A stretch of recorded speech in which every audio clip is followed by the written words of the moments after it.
Bonsoir à tous, bienvenue sur Carte de visite. Nous parlons aujourd'hui de la disponibilité de ressources humaines pour la promotion du tourisme au Bénin.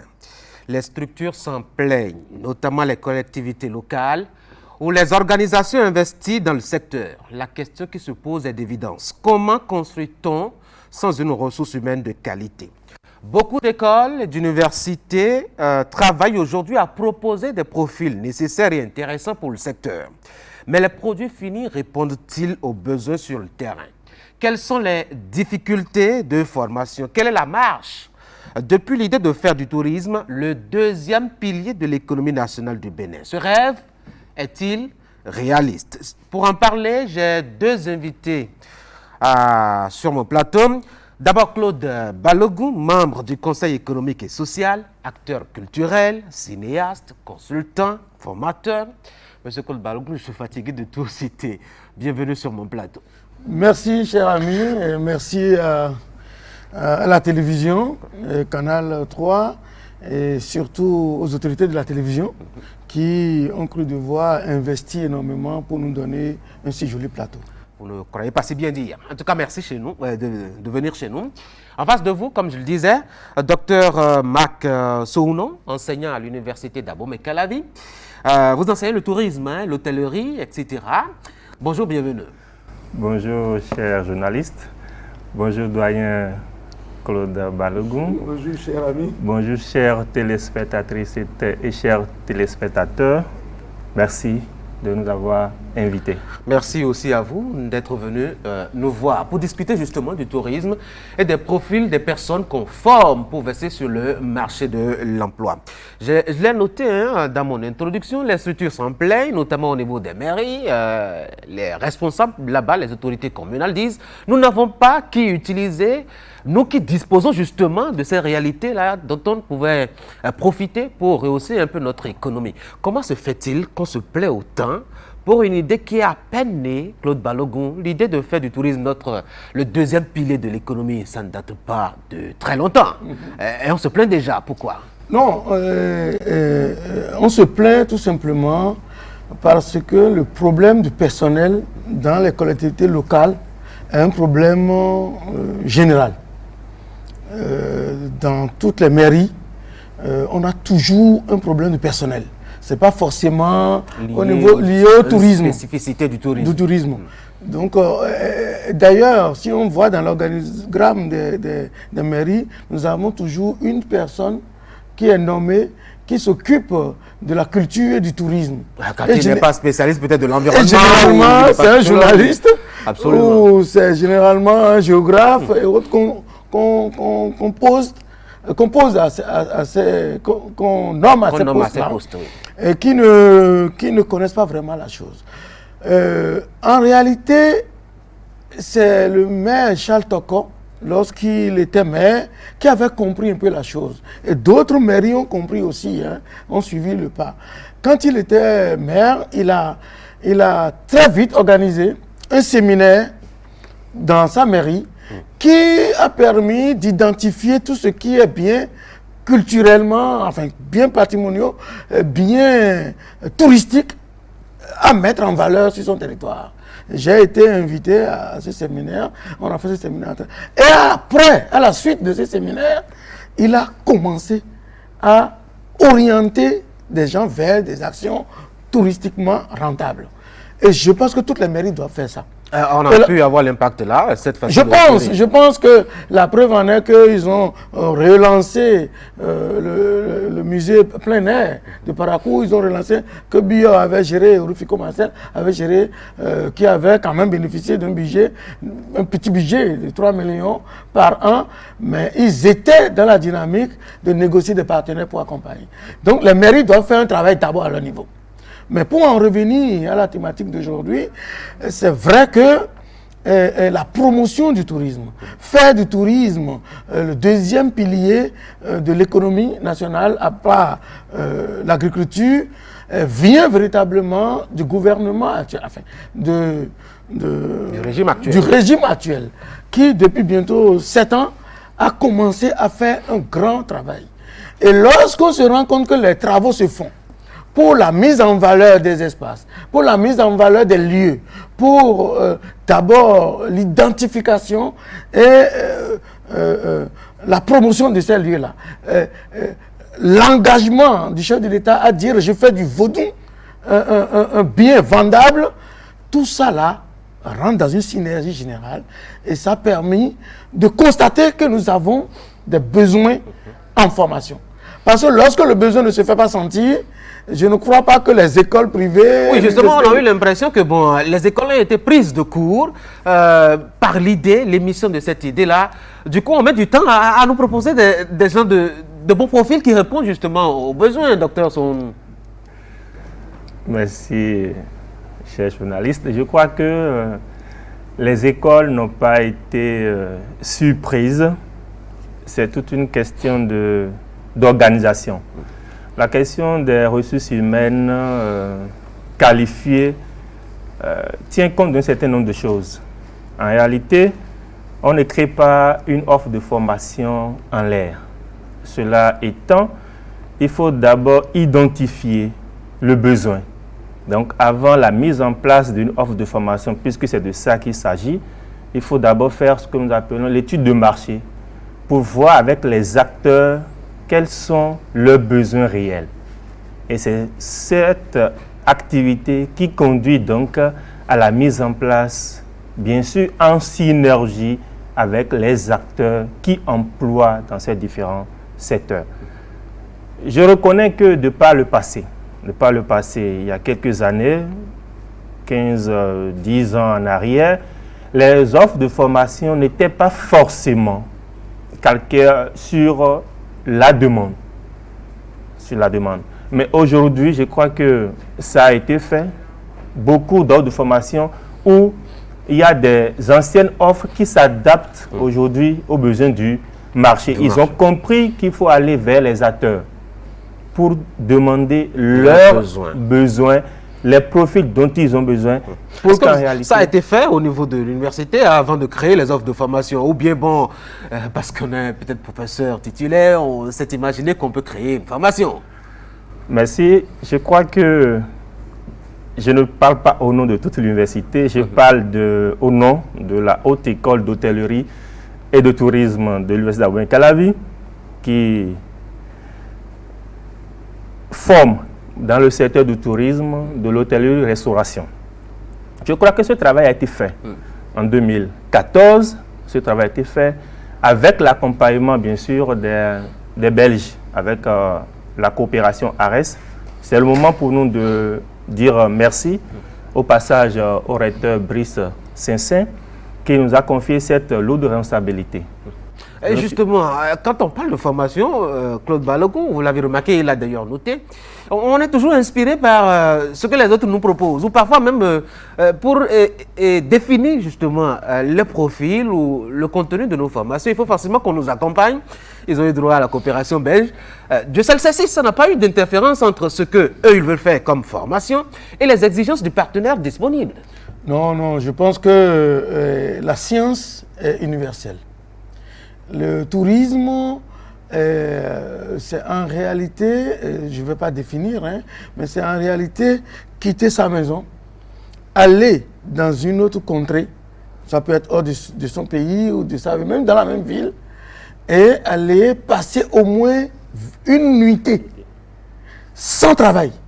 C'est-à-dire aller pour le plaisir, à but non lucratif. Et quand c'est comme ça, on parle déjà du tourisme.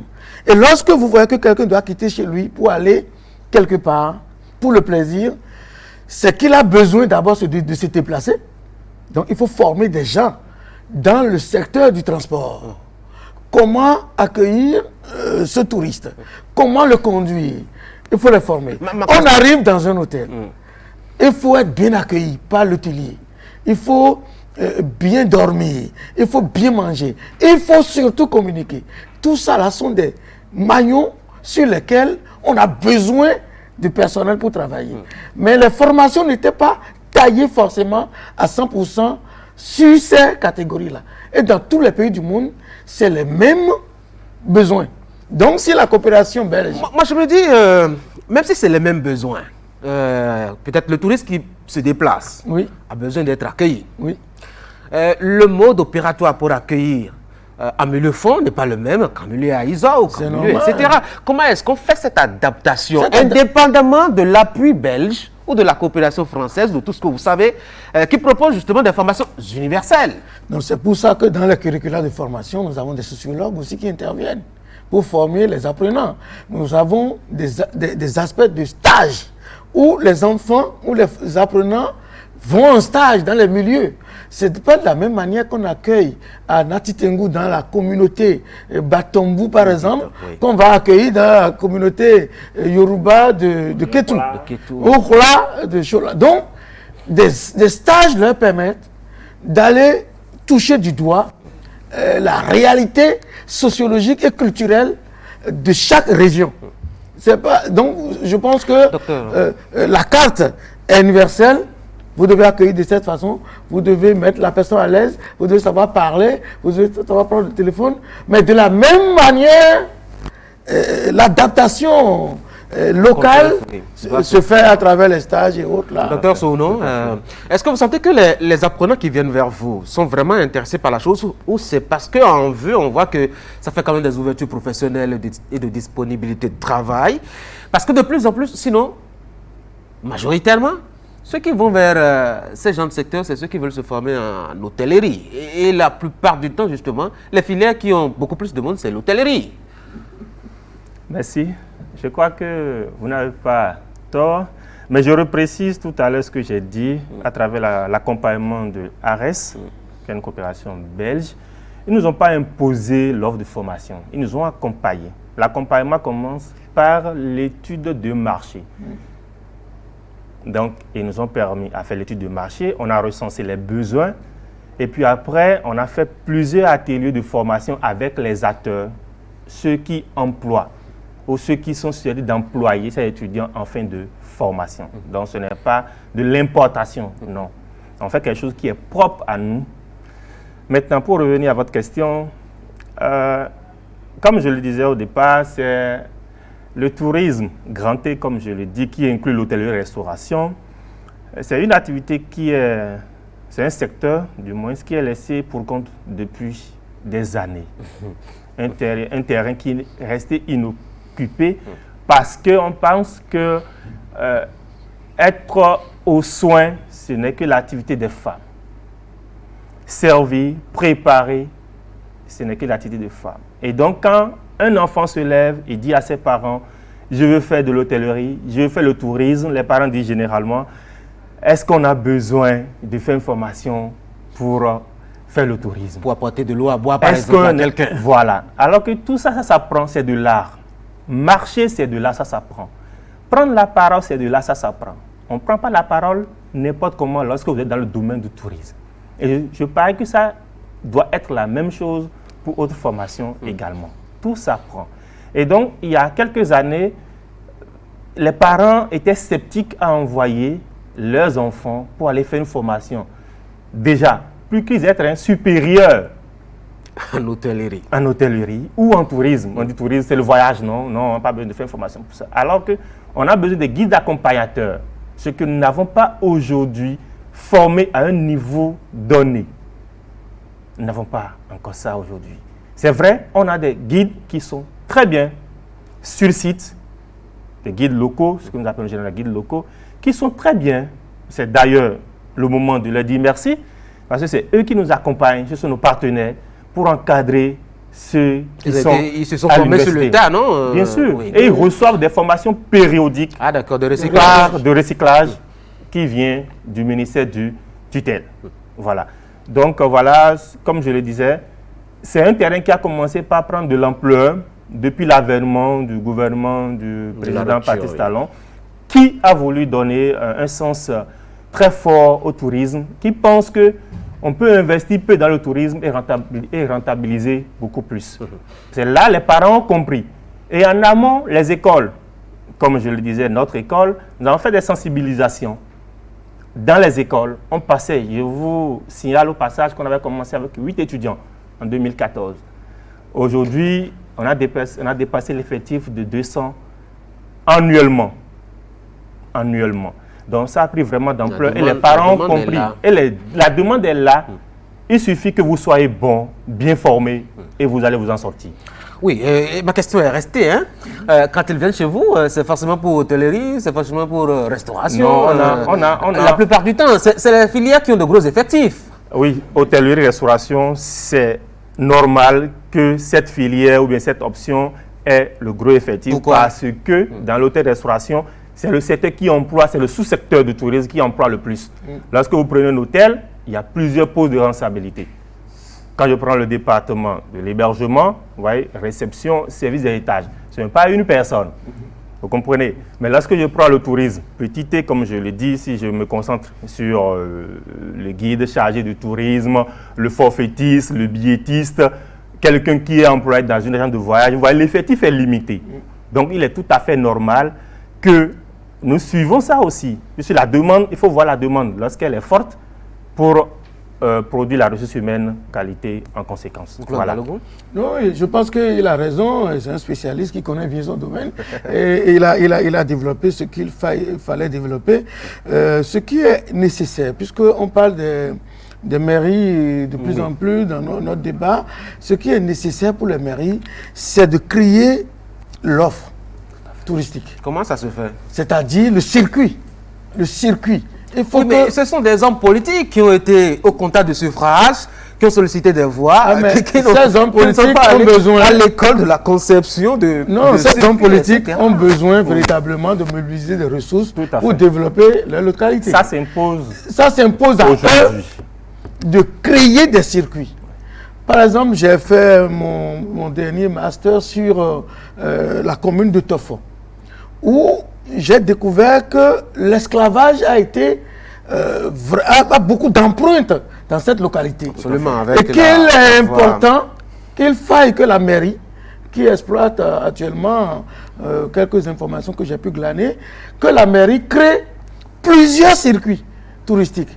Il y a un circuit qui pourrait permettre de passer de site en site pour le tourisme, mais il y a un circuit qui pourrait permettre de faire le circuit des vaudous, qui est différent. Ouais. Il y a un autre circuit qui pourrait faire le circuit des marécages de l'eau, parce que nous avons une grande forêt flottante dans la zone de Tofo, et on a plein de cours d'eau qui sont là, qui ont une histoire assez importante, sacrée, qui sont là, qu'on peut visiter. Oui, mais ça, c'est votre sensibilité, votre parcours professionnel, votre expérience qui vous font détecter, qui vous font faire cette analyse, cette lecture. Chaque mairie doit... L'élu communal qui n'a pas eu cette formation, je suppose qu'il est enseignant de mathématiques. Non, il va consulter, il va demander des consultants, des experts, les gens qui sortent des universités. Parce qu'à l'université, on fait des ateliers et tout, mais on forme aussi des gestionnaires de projets. Tout à fait. Et ces gestionnaires de projets sont sensibilisés, sont formés à ces choses-là. Il suffit que la mairie demande à un cabinet de faire ce travail-là, comme le maire Charles Toko l'avait fait en temps, et un document va leur être proposé. Qui t'a maintenant à la mairie de se mettre en lien avec le ministère de tutelle pour mettre en place, pour faire enregistrer ces circuits dans la carte de proposition nationale. J'ai l'impression qu'actuellement, on se contente essentiellement de former des acteurs opérationnels sur le terrain plutôt que de penser à des concepteurs. Et pourtant, il faut mettre tout cela dans un grand ensemble national. Docteur Souno. Merci. Je voudrais revenir très rapidement sur la question des collectivités locales. Je crois qu'aujourd'hui, pour ma part et pour le poste que j'assume à l'université au niveau de la haute école d'hôtellerie de tourisme, je remercie d'abord au passage le directeur, le professeur SPD Wilfried Visser. Nous sommes en train actuellement d'élaborer l'atlas, d'accord, de tous les sites de toutes les communes. On a commencé, on n'a pas encore fini. Et là, c'est un travail de fourmi. Herculéen. C'est un travail de fourmi. Et il s'est donné pour ambition de le faire. Et il a confié et nous y sommes. C'est là où nous avons découvert que les 77 communes ont quelque chose à vendre. C'est clair. Ah ouais? Toutes les communes, les 77 du Bénin, ont des choses à vendre. On fera la carte postale tout au long, en tout cas, de l'année prochaine. La carte postale de chacune de ces communes-là. J'espère que vous serez disponible pour nous aider. Il n'y a pas de souci, on est disponible. Et donc, les mairies ont maintenant la responsabilité de prendre à bras le corps les questions du tourisme comme au niveau central. Ils n'ont qu'à recruter du personnel qualifié pour faire le travail. Vous avez posé le diagnostic au départ. J'ai souri. Effectivement, dans les communes aujourd'hui, soit c'est confié au chef service affaires domaniales et environnement, ou bien chef service développement local, et dans le meilleur des cas, un journaliste culturel. Oui, bien sûr, voilà. C'est la chose. Et ce n'est pas ça. Si on veut véritablement vendre nos communes, il faudrait quand même qu'on aille à ce niveau-là, qu'on confie cette tâche aux personnes formées. Parce qu'aujourd'hui, ils se plaignaient. Mais aujourd'hui, je pense qu'il y a la ressource humaine disponible. Ils n'ont qu'à mettre dans leur budget quelque chose pour ça. S'ils n'ont pas la possibilité de recruter tout de suite la personne, comme l'a dit M. Balogun, ils peuvent confier ça à un cabinet. Et ma question revient, hein, justement, puisque nous parlons de mairie, on a besoin de concepteurs, on a besoin de grands esprits qui voient de plus haut plutôt que d'acteurs opérationnels. J'ai l'impression que vous vous focalisez sur les acteurs opérationnels. Non, pas du tout. C'est à 3 niveaux. Les plus opérationnels, c'est ceux qui sont jusqu'au niveau bac ou DT. Il y a penseurs et opérationnels niveau BTS licence, et les cadres de conception pour le niveau master. C'est ça. Et les cadres de conception, comme vous le savez, ils ne sont pas nombreux. Mais ça existe. Ça existe. Au pire des cas, il y a des ONG qui sont dans le tourisme. Bien sûr. Dans toutes les communes. Bien sûr. Il y a des ONG. La preuve en est qu'il a dit qu'on a toujours un guide touristique, même formé sur le tas, dans chaque localité, qui nous ouvre les portes. Alors, ces ONG-là, on peut les mettre au travail. Contribution. On peut lancer un appel pour recruter quelqu'un. C'est important aujourd'hui de tirer des ressources véritablement du tourisme pour compléter le budget communal. Vous êtes au niveau consommation, mais aussi conception, etc., vision et tout, mais aussi au niveau consommation. Est-ce que les éléments qu'on vous envoie aujourd'hui, que vous voyez venir des universités, des différentes écoles supérieures, privées, est-ce que vous pensez que ça répond véritablement là et convenablement à ce dont on a besoin pour hausser le secteur au niveau auquel on pense? Mais bien sûr. Mais bien sûr. Les formations qui se font aujourd'hui ont un fond véritable sur, comme on l'a dit, le besoin. Est-ce que les écoles n'ont pas bondi peut-être sur des opportunités Je pense que de se faire un peu de sous? Les jeunes qu'on met aujourd'hui sur le marché sont très bien formés. Et ça, en fait, tout est urgent. Je l'ai dit tout à l'heure quand on prépare l'émission, qu'aujourd'hui, parce que sa volonté politique a impulsé le besoin. La pression est là. Et tout est urgent, les cadres au niveau bac et autres, et les cadres supérieurs aussi sont nécessaires. Est-ce que vous voyez? Maintenant, chaque élément formé s'adapte au milieu où on le met. Celui qu'on met à Grand Topo ne sera pas dans la même réalité que celui qu'on met à Natitengu. Et ça, ce n'est pas à l'école qu'on apprend ça. On apprend ça dans les stages, dans les pratiques. C'est sur le terrain qu'on apprend tout ça là. Alors, dans combien de temps on pourrait mesurer un peu, commencer par sentir les effets, les impacts de tout ce qu'on est en train de faire là? Ça fait quand même, ma foi, 4-5 ans qu'on est en train d'entonner, qu'on a commencé à entonner ce refrain, qu'on a commencé à produire en tout cas des cadres qui répondent un peu à ce besoin-là. Jusqu'à quel moment on peut commencer à sentir les effets sur le marché, Dr Souno? Ben, sur le marché, je crois que on peut déjà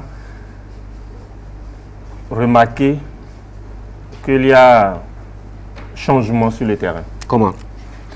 À travers le retour que nous avons des stages déjà. Aujourd'hui, lorsque nous avons des partenariats avec des structures professionnelles qui accueillent les étudiants en stage. Et déjà à la fin du stage, parfois, ils demandent si on peut mettre tel ou tel à leur disposition pour emploi. Si l'intéressé est en fin de formation, vous acceptez. On accepte. Mais lorsqu'il n'est pas encore en fin de formation, parce que c'est un cycle de licence, On dit attention, tel ne pourra pas. Donc voilà, c'est petit à petit. Mais comme l'a dit M. Balogun, la pression elle est forte au niveau central. Et donc tout de suite, on ne voit pas l'arrimage. Mais ça se construit. Ça se construit. Et ça doit être vital. On n'est pas dans l'univers spécifiquement théorique qu'on connaît justement à notre cadre de formation depuis la fin des... Non, ceci étant dit, il y a plein d'hôtels qui se créent davantage. Et dans ces hôtels, de plus en plus, nous avons des jeunes femmes, des jeunes gens qui sont bien habillés. Ce qui n'était pas le cas il y a 10 ans.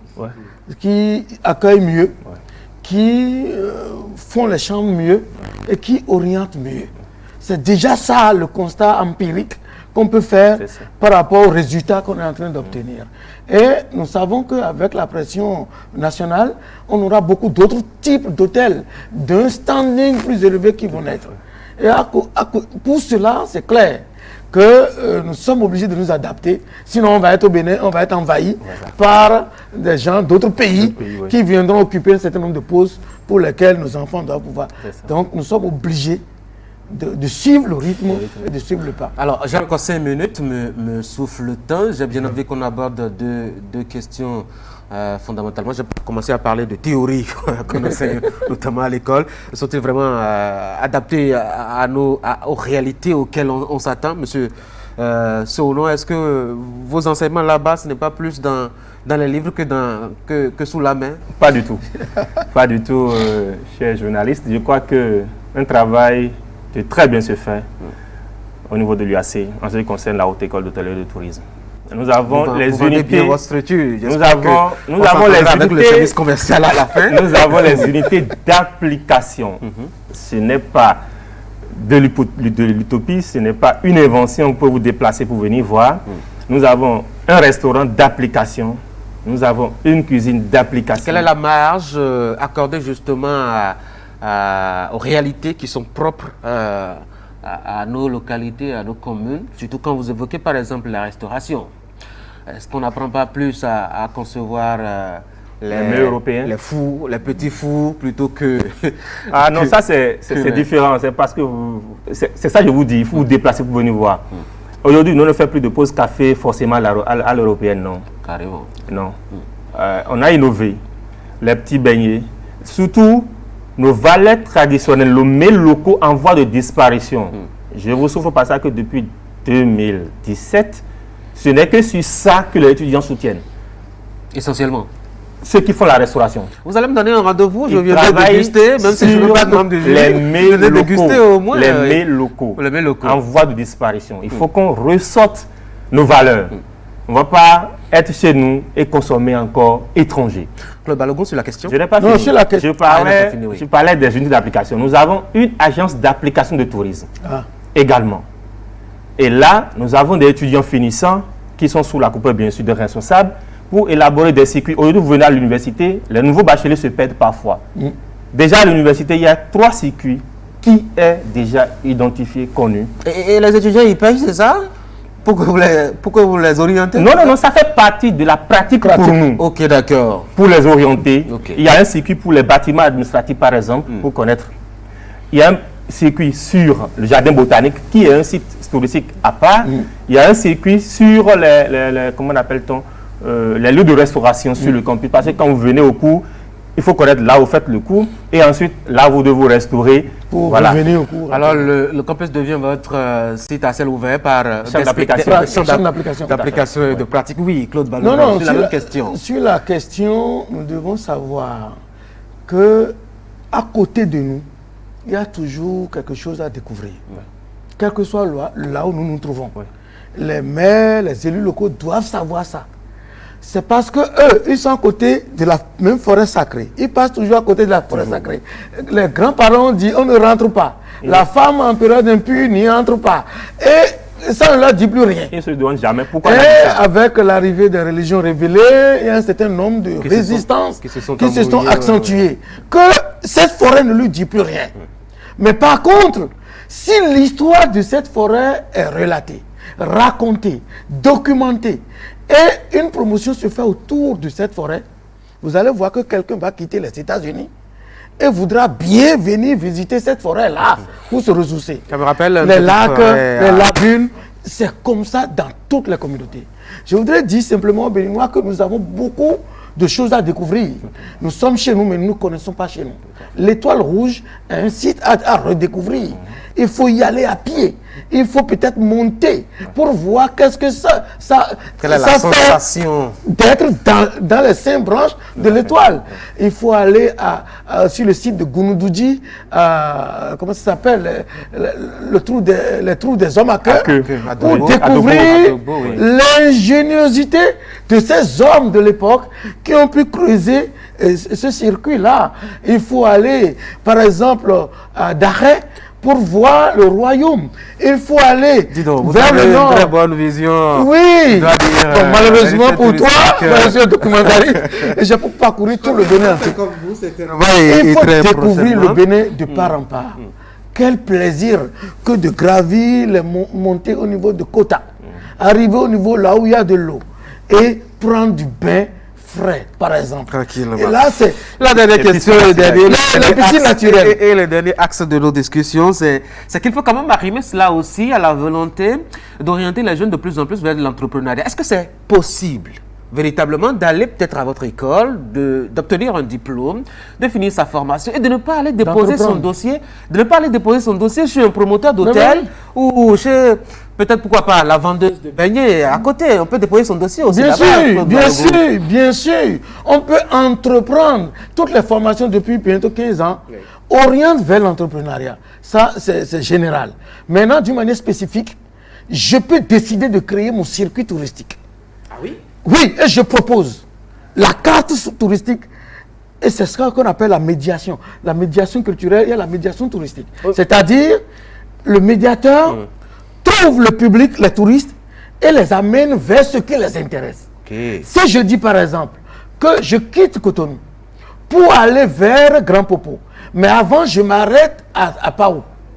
Mais avant Pao, je vais sur le lac, dans l'hôtel de Adjadi, comment il s'appelle, hôtel Adjadi. Oui, bien sûr. Je regarde, je prends du plaisir. Je quitte là, je vais dans le musée de Afimandjassi, qui a plus de 4000 objets qu'on peut visiter. Je quitte là, maintenant je vais vers Ouida pour découvrir vraiment la forêt, tout ça là. Ça peut être mon circuit. Mais un autre circuit peut me permettre d'enlever l'hôtel Adjadi, d'enlever le musée, d'aller directement. Ah oui, là. Donc le musée, c'est des étapes. Enfin, le circuit plutôt, c'est des étapes que je peux créer après avoir fait ma formation. Et je commence à faire la publicité autour de mon circuit. Et quel plaisir j'offre au public par rapport à ce tourisme-là. Les gens vont être mes clients. Je les reçois du Bénin, je les reçois. Mais il y a un contexte sur lequel il faut travailler pour permettre justement à ces acteurs-là de pouvoir créer leur circuit touristique. La question de la sécurité, la question de la confiance, la question de la culture, et des conceptions culturelles, etc., de la perception sociologique. Tout ce travail doit se faire. Quel est l'appui que vous sollicitez, docteur Souno, l'appui que vous sollicitez des autres entités qui pourraient, ma foi, travailler à renforcer la perception et la vision de ceux que vous formez dans vos centres? Sociologue peut-être, géographe pour mieux connaître les sites ou la géolocalisation des sites. Peut-être, pourquoi pas, quelqu'un qui est technicien en informatique pour les conceptions et autres de sites pour quand même permettre de faire une ouverture sur le monde, etc., de communiquer. La question de digitalisation, par exemple. Comment est-ce que vous êtes en connexion avec tout ce monde-là? Ou bien vous êtes dans votre coin, vous vous contentez d'être 200 apprenants qui viennent à vous et vous emprochez peut-être les frais de formation? Merci. Les frais de formation, ce n'est pas à nous, ça rentre dans la caisse de l'État. Je l'imagine. Bon, voilà. En ce qui concerne la formation, je crois que, comme je vous l'ai dit, c'est orienté emploi. Aujourd'hui, on ne peut plus créer une formation professionnelle et ne pas orienter emploi. Si on ne fait pas ça comme ça, on va créer des chômeurs. On risque de repartir encore en arrière. Donc, il y a des cours, des communications qu'ils reçoivent pour essentiellement, à la fin de leur formation, qu'ils puissent se prendre en charge ou s'auto-employer. Nous avons de très belles coopérations avec tous les départements qui nous sont utiles. Quand je dis que telle école existe à l'UAC, beaucoup de gens ne savent pas. Ils pensent que ce n'est que les enseignants de supérieur qui interviennent là. Non, j'ai plus où nous avons plus de 95% de professionnels du monde professionnel qui viennent donner des cours là. Donc, ils sont en contact avec les employeurs. Donc, c'est le gros travail que nous essayons de faire à notre niveau. On met la pression, hein. Il paraît que j'ai volé un peu plus que les 5 minutes. Vraiment, merci beaucoup. Je ne vais plus vous demander votre conclusion. Le temps, il est vraiment parti. C'est vrai que la question liée au tourisme, ça passionne de plus en plus maintenant. J'espère que vous serez disponible pour ce plateau. Il est essentiellement dédié à ça. Claude Balogun, merci beaucoup d'être venu par ici. Merci à toi. Dr Marc Souno, merci beaucoup. Merci, moi. Merci, doyen. Merci au doyen du département. Au revoir à vous et à la prochaine. Mesdames et messieurs, c'est la fin de cette émission. Merci d'avoir été là. Ce fut un plaisir d'avoir animé cette tranche liée justement au tourisme et aux offres de formation. On va se retrouver samedi prochain à partir de la même heure pour une autre émission, une autre thématique avec d'autres débatteurs. Bonsoir.